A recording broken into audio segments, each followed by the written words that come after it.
இந்த பட்ஜெட்டை எப்படி பார்க்குறீங்க தமிழ்நாடு அரசு தாக்கல் பண்ண பட்ஜெட்டை? நான் அதை பற்றி பேசுகிறேன். இப்போ தான் திரும்பி வந்திருக்கேன். நிறைய கிரிட்டிசிசமும் இருக்குது, நிறைய பாராட்டுகளும் இருக்குது.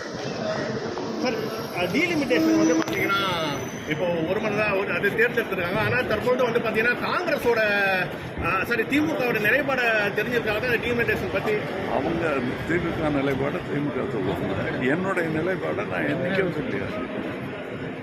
நான் டீலிமிட்டேஷனை பற்றி என்னுடைய சிந்தனையை நான் பல நாளாக சொல்லிகிட்டு இருக்கேன். தமிழகத்தின் நன்மைக்காக ஒருபோதும் அதை விட்டு கொடுக்க முடியாது அப்படிங்கிறது தான் என்னுடைய கருத்து. சார், காவிரியில் வந்து பார்த்தீங்கன்னா நீர் வந்து அவங்க நம்ம கொடுக்கல, மழை பெய்ததன் காரணமாக நீர் வந்து திறந்து விடப்பட்டிருக்கு.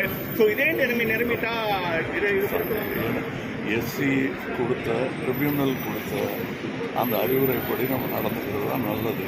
எனக்கு மக்களின் நலன் அது மக்களுக்கும் போது நான் என்ன கர்நாடகா வேறு தமிழ்நாடு வேறு, காவிரி நம்மளுடைய சொத்து, எல்லாருக்கும் பகிர்ந்திருக்கணும், நட்புறவு நீடிக்கணும், தண்ணி எல்லாருக்கும் வேணுங்க. அது இல்லாமல் எத்தனை நாள் இருக்க முடியும்? முதல் முறையாக வந்து சிஎம் வந்து கொடியேற்ற கோடையில் எப்படி பாருங்க? பாராட்டுக்கள், வாழ்த்துக்கள். பெருமையான ஒரு விஷயம் கொடியேற்ற. இந்த பட்ஜெட்டை எப்படி பார்க்குறீங்க தமிழ்நாடு அரசு தாக்கல் பண்ண பட்ஜெட்டை? நான் அதை பற்றி பேசுகிறேன். இப்போ தான் திரும்பி வந்திருக்கேன்.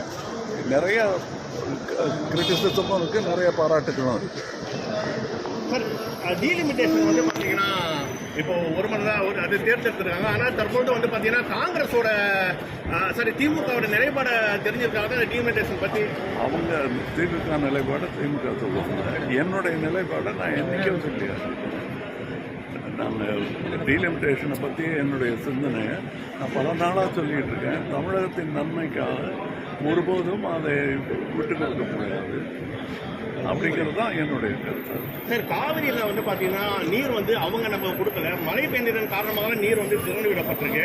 ஸோ இதே நிரம்பிட்டா இதை எஸ்சி கொடுத்த ட்ரிபியூனல் கொடுத்த அந்த அறிவுரைப்படி நம்ம நடந்துக்கிறது தான் நல்லது. எனக்கு மக்களின் நலன் அது மக்களுக்கும் போது நான் என்ன கர்நாடகா வேறு தமிழ்நாடு வேறு, காவிரி நம்மளுடைய சொத்து, எல்லாருக்கும் பகிர்ந்திருக்கணும், நட்புறவு நீடிக்கணும், தண்ணி எல்லாருக்கும் வேணுங்க. அது இல்லாமல் எத்தனை நாள் இருக்க முடியும்? முதல் முறையாக வந்து சிஎம் வந்து கொடியேற்ற கோடையில் எப்படி பாருங்க? பாராட்டுக்கள், வாழ்த்துக்கள். பெருமையான ஒரு விஷயம் கொடியேற்ற. Thank you sir.